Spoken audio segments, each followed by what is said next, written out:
수용하고 있다는 생각이 들어서 우려가 되는 바, 그 분위기에 휩쓸리지 않고 여성들이 중심이 되어서 성남교회 교회 개혁이 건강한 수준에서 일어나기를 바라마지 않습니다. 먼저 용기를 내시어 45년 전에 성폭행 피해, 그리고 최근에 몇몇 성추행 피해를 공개하셨던 피해자분들을 격려하고 싶습니다. 피해 사실 폭로에 늦은 것은 없습니다.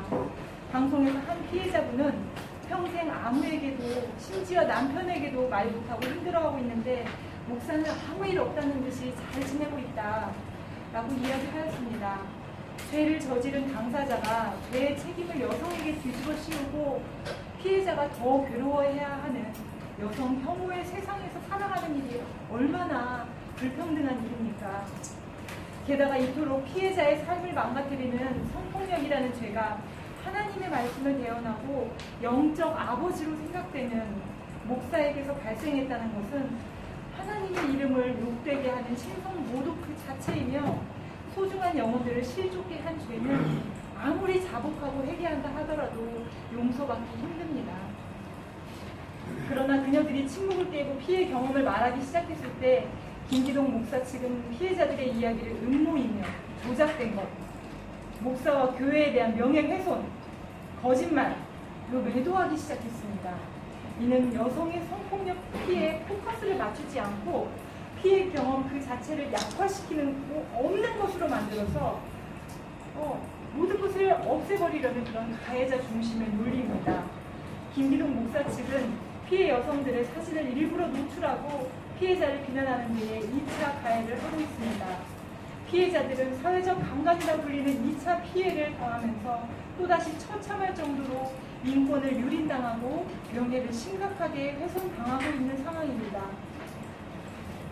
남성 지배자들은 피해자를 순결을 잃은 여성, 행실이 좋지 못한 여성이라고 낙인 찍는 남성 중심의 성폭력 문화, 그 문화의 여성 비하 담론을 활용하면 힘들이지 않고도 잠재적 피해자들로 하여금 입을 다물게 하고 계속해서 침묵을 지키게 할 수 있습니다. 그들은 네가 입을 열면 너 또한 모욕과 수치를 당하리라 라는 암묵적인 메시지를 전하고 있는 것입니다. 이는 김기동 목사 측의 저열한 인권의식과 상담을 하셨을 거 아닙니까? 구체적으로 몇 분 어떻게 상담을 해서 도움을 드렸나요? 그건 제가 다시 한번 말씀드릴게요. 일단은 구체적인 상담은 일단은 지금 큰 사례가 45년 전 18세 소녀분이 계시는데, 그분께서 지금 일단 아직까지 상담 주체는 아직 이루어지지 않고 있지만 지금 저하고 소통은 계속 하고 있는 상태거든요. 그래서 이 소장님에 대한 어떤 그 기독교 상담소라는 어떤 그 단체를 말씀을 드렸고, 그래서 그 가족분들과 이제 당사자, 그리고 저는 지금 교회 쪽에서, 교개혁 쪽에서는 영상을 가지고 있는 게 있어요. 증언 영상을 가지고 있는데, 그런 부분도 어떤 본인께서 직접 나오지 못하시면 동의를 얻어서 먼저 영상을 보여드릴 수 있는 그런 준비를 되어 있고요. 아까 지금 동문 대표이신 박주 집사님께서 얘기하신 부분에 조금 덧붙이자면은, 그런 어떤 크고 작은 어떤 그런 성추행은 물론 저도 겪어봤습니다. 첫째 임신했을 때 그 만삭인 배를 엄청나게 쓰다듬어 주셨는데, 그런 부분이 순산하겠다라는 어떤 그런 신앙적, 믿음적으로 이렇게 받아들였던 부분이 있었어요. 근데 그런 부분들이 다만 저의 일인 줄 알았는데, 배 쓰다듬고 손 탁 어깨를 막 쓰담쓰담 하는 거는 어떻게 보면 여성 교인의 80% 이상은 다 겪어보지 않았을까 짐작이 될 수 있을 정도로 좀. 혹시 그럼 남자들한테는 그런 스킨십을 잘 모르겠습니다. 갑자기 그 생각이 드는데 네, 좀 심각성이 좀 있다고 어필을 하고 싶습니다. 네. 아니 저기요, 제가 들었는데 뭐 100명, 200명 이런 얘기가 들리더라고요. 그러면은 100명, 200명 정도 성추행과 성추문을 당했다면은 적어도 객관적 그 사실이라든가 이게 있을 법하기도 하는 것 같은데, 지금 여기에 문제는 계속 저희들도 저쪽에서도 계속 문제 삼는 게, 그럼 객관적 증거를 내놔라, 계속 이걸 얘기하고 있어요. 그러니까 이쪽에서는 또 객관적 증거를 아무것도 못 내는 거니까 당사자들의 그 진술만 있는 거야, 그러니까. 그래서 이런 것들이 좀 안타까운데, 그러면 100명, 200명 됐었으면 왜 하나 없나 이거죠, 객관적인 것들이. 그러니까 일단은 아까 말씀드린 예. 45년 전에 선생님의 지금 예. 영상이 있고요. 예. 그 뒷받침할 그 가족분의 영상도 있고요. 예. 그리고 저희가 이거를 기자회견하고 지지 발언을 취재하는 이유가 그분들이 용기 내서 일단은 뭐 아까도 박지훈 기자가 이제 얘기했듯이 뭐 법적으로 나올 수 있는 증거나 체액들은 없지 않습니까? 사실은요. 하지만 그분들이 아직 나서지 못하는 그 어려움은 그것이 하고 싶다의 그런 그 멘트도 있었지만은 어떤 그 대왕적 어떤 저희 정말 왕처럼 모셨던 목사님의 그 어떤 순종, 그 믿음에 때문에 여태까지 나오지 못했던 거거든요. 하지만 45년 선생님의 그런 증언으로 시작을 해서 또 이 지지 발언을 통해서 피해자들이 나와서 증언을 먼저 해주는 어떤 시너지를 먹고자 해서 저희가 이 자리를 마련한 부분도 있습니다. 제가 전에 그 전병욱 씨 때 문제도 되고 막 했었잖아요. 그래서 그 3.1교회, 아니 지금 이제 홍대 세교회죠. 거기 가서 제가 물어봤어요. 정말 그 부인과도 대화를 했고 전병욱 씨한테도 정말 이런 성추행이 있었느냐 했더니 그분이 하는 말이 전병욱 씨 없었던 건 아닌데 있었다는 건 인정을 하더라고요. 근데 이게 너무 부풀려졌다는 거예요. 그러니까 자기도 그래서 억울하다는 거거든요. 그리고 이 사건도 완벽한 팩트가 없다 보니까 너무 부풀려져서 외부 언론에 나가는 건 아닌지 그게 좀 제가 제일 그게 좀 궁금하거든요. 그분은 주비 서면을 해서 좀 전달해드리면 안 예, 될까요? 그건 괜찮습니다. 예, 예. 졌다라고 보는 게 이제 남성 중심적인 생각이 예, 예, 자체가 예. 남성 중심적인 생각이고 예, 예. 그거를 부풀리는 자들이 2차 가해자들 이 그거를 자꾸만 부풀리고 그렇게 하면 보복을 당할 것이라는 압박을 넣고 있고 네. 그 성남교회 교인들 대부분은 사실은 목사님을 거의 하나님처럼 숭배하면서 떠받드는 그래서 목사님을 배신할 수가 없는 그런 의식 수준에 있습니다. 그런 의식 수준이 깨이지 않고는 그게 고발되기는 참으로 힘듭니다. 그래서 이 교회 내 성폭력 문제 해결은 상당히 건강한 의식으로 떼어놔야지만 이게 해결 가능한 것입니다. 성폭력 문제가 단지 성폭력 문제뿐만이 아니라 이거는 목사를 숭배하는 그런 권력 중독의 상태에서 깨어나는 것을 반드시 필요로 합니다. 그리고 이제 그 좀 전에 말씀하신 뭐 홍대 세교회 같은 경우에는 청년 중심이고 성남교회하고는 굉장히 다른 문화를 가지고 있고 또 다른 어떤 분위기를 형성하고 있는데 성남교회는 사실상 김기동 목사님의 어떤 그런 매우 독단적이고 여성도들에 대한 그 영향력이 다른 교회하고는 사실 비교될 수가 없는 부분이거든요. 굉장히 카리스마가 있으시고 여성도들이 어떤 그런 반항을 할 수 없는 저항이 불가능할 정도의 그런 압도적인 걸 가지고 있기 때문에 사실 단순한 비교도 좀 힘들고요.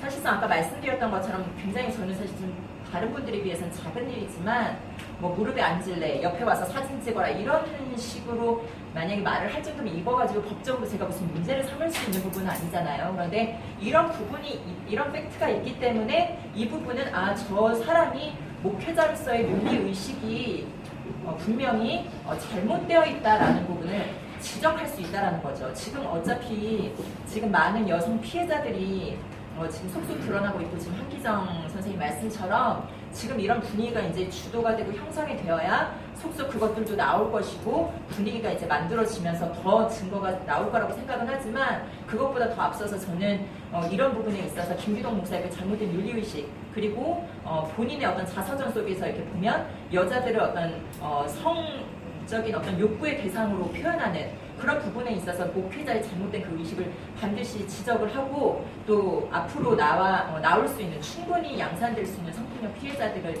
막아내는 데 큰 의미가 있다고 생각합니다. 잠깐 말씀드릴게요. 저희 교회 여성인권위원회에서 지금 이 성폭력 문제에 대해서 좀 사회 법정에 뭐 제소를 한 상황이니까 아니면 할 계획입니까? 그런 부분은 아직은 없고요. 일단은 지원이 좀 더 나와야 되고요. 아직 그 수준이에요? 네. 피해자들을 저는 일단은 법적인 것도 중요하지만 저희가 생각하는 거는 딱 첫 번째는 피해자들의 어떤 보호와 피해자들 치료 목적입니다. 네. 그리고 분명히 언론을 통해서 보시겠지만 연예인들이 또 이런 일에 많이 연루가 돼서 막 기사가 뜨잖아요. 그러면 사실상 그 여성, 상대방 여성들이 가지고 올 수 있는 뭐 언더웨어 뭐 이런 것들을 가지고 막 법정 공방을 해도 결국은 무고죄로 끝나는 경우도 많이 있고, 또 저희들은 뭐 단순히 여자만 100% 피해 이것보다 지금 물론 누가 잘못이고 이런지 모르겠지만 그쪽 세상에서는, 근데 여기서는 분명히 목회자의 잘못된 윤리의식이 성도들을 끝없이 지금 피해자를 양산하고 있고, 저는 그리고 좀 걱정이 되는 것이 지금 김기동 목사를 맹목적으로 따르는 그 목회자들도 분명히 그런 성향이 있을 것이다라는 그런 생각이 들거든요. 그거 이제 추정적이고 이제 뭐야? 지난번 저쪽 기자회견 때 참석을 했었거든요. 이쪽 교계업 측에서 피해자라고 하시는 그 여성분이 거기 나와 있었어요. 나와가지고 나는 피해를 안 당했는데 피해를 당했는 것처럼 우리가 오히려 더 피해를 보고 있다라는 부분이 있는데, 그런 부분도 세밀하게 지금 조사를 하고 있습니까? 네, 그런 부분은 제가 아까 말씀드렸다시피 지금 이런 상황에서는 피해자가 2차 가해를 당하고 있는 상황에서는 자신의 이름을 빼달라고 말할 수도 있습니다. 저는 그 피해자의 심정은 모르지만 충분히 그런 상황을 만들어내고 여성들로 하여금 거기에 자신의 뜻대로 동조하려는 그런 무의식적인 의도가 있습니다. 그게 김기동 목사 측이 지금 하고 있는 가장 악랄한 관계라고 볼 수 있습니다. 그러니까 저기 관련해서는 제가 한 번만 객관적인 사안과 말씀을 드릴게요. 제가 그 성폭행 피해자들에 대한 파일을 2버전을 만들었습니다. 첫 번째는 실명이 다 드러나 있고 여 목회자라든가 목사 사모들의 내용까지 다 담겨 있는 것을 만들어서 그건 직접 김기동 목사님에게 그리고 가족에게만 전달을 했지요. 그리고 이제 그날 발언을 하신 제 여자 목사님의 경우에는 저도 친분이 있기 때문에 직접 만나서 이게 공개되기 전에 만나서 이야기를 했습니다. 근데 그때는 제가 그분의 이름이 들어있는 실명 버전을 보여드린 것이 아니고 초성으로 처리된 익명 버전을 보여드렸고 거기엔 그분 이름이 없었습니다. 그래서 다만 이러이러한 얘기도 들리는데 이거 어떻게 쓰면 좋겠냐 했더니 본인이 부정하지 않고 한숨을 쉬고 그냥 은연중에 좋은 마무리가 됐으면 하는 쪽으로 넘어갔었습니다. 영등포 롯데백화점 최상층에 있는 이제 식당가에서 만났는데요. 그래서 저는 그래도 심증은 충분히 있지만 개인적인 관계도 있고 해서 그분 이름을 뺐습니다. 그리고 이제 초성 처리된 익명본을 가지고 얘기했는데 김기동 목사 측에서 적극적으로 본인이 가지고 있는 실명 그 본을 근거로 해서 아직도 자기의 영향권 안에 있는 여자들에게 계속 전화를 해가지고 회계 대신 회유를 하고 있습니다. 그 파일을 작성한 윤준호 교수를 고소하라. 그 뒷감당은 내가 다 해준다. 이렇게 해서 여러 사람들 고소하고 있는데 실제로 평신도들 중에는 오히려 그 사실 자체 때문에 괴롭힌 애도 고소까지 하기는 주저돼서 그게 포기하고 무산된 경우들이 있습니다만 유독 여자 목사들은 계속 김기동의 회유에 따라서 적극적으로 고소를 하고 있는 상태고요. 진행되는 사안도 있고 또 보신 것 같은 공개적인 장소에 나와서 기자회견도 하고 있죠. 분명한 것은 제가 공개한 것에는 그런 분들 이름이 없는데 김기동 목사가 직접 가지고 있는 실명본을 가지고 그들을 접촉해서 고소를 계속 조장하고 있는 건 사실입니다. 엑스파일이 몇 명 정도 됩니까? 엑스파일의 실명 버전에 나온 것은 약 30명 가까이 됩니다.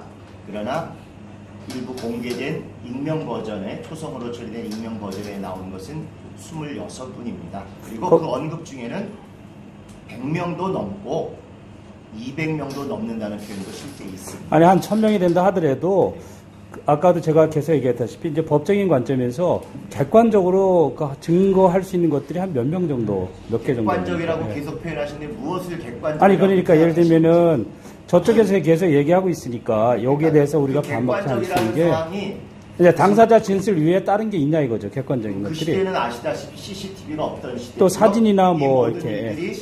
김기동 목사의 사적 공간에서 이루어진 일이고요.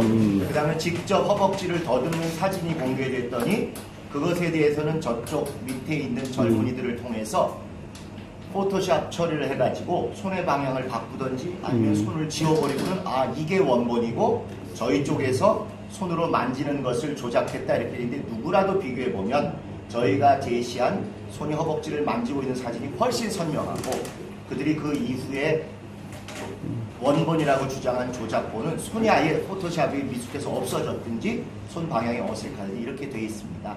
혹시 그런 면들을 윤 교수님이 그걸로 인해서 그 거짓에 의한 뭐 명예훼손이라든가 이런 소송을 당한 것 좀 있습니까? 네, 우선 아이러니컬하게도 허위 사실에 의한 명예훼손이나 일반 명예훼손의 이 구성 요건 같은 것에 대해서는 우리 기자분들이 누구보다도 잘 아시라고 생각을 합니다. 현재 2건이 고소돼 있고 제가 이제 가서 피고소인 조사를 받는 중이고요. 그래서 저는 일부러 그것을 감추지 않고 처음부터 제보자라든가 피해자에 대해서는 일체 신변 보호를 하고요. 전적으로 제가 책임지고 뭐 사법 처리의 대상이 된다 할지라도 끝까지 가겠다고 말씀을 드렸습니다. 특별히 고소한 분들에 대해서는 대질신문도 정식으로 요청을 했고요. 그 다음에 거짓말 탐지기 테스트도 반드시 행할 수 있도록 요청을 했습니다. 왜냐하면 그분들 자체가 그렇게 쉽게 철면피하게 거짓말로 넘어갈 수 있는 분들이 아니기 때문입니다. 권력구조 하에서는 김기동 목사의 면전에서는 부정하기 어렵겠지만 적어도 객관적인 정황이나 상황에서는 충분히 법적으로 그 의미 있는 사실관계들이 드러나리라고 확신을 하기 때문에 그것이 하고 싶다. 아들도 했다고 하는데.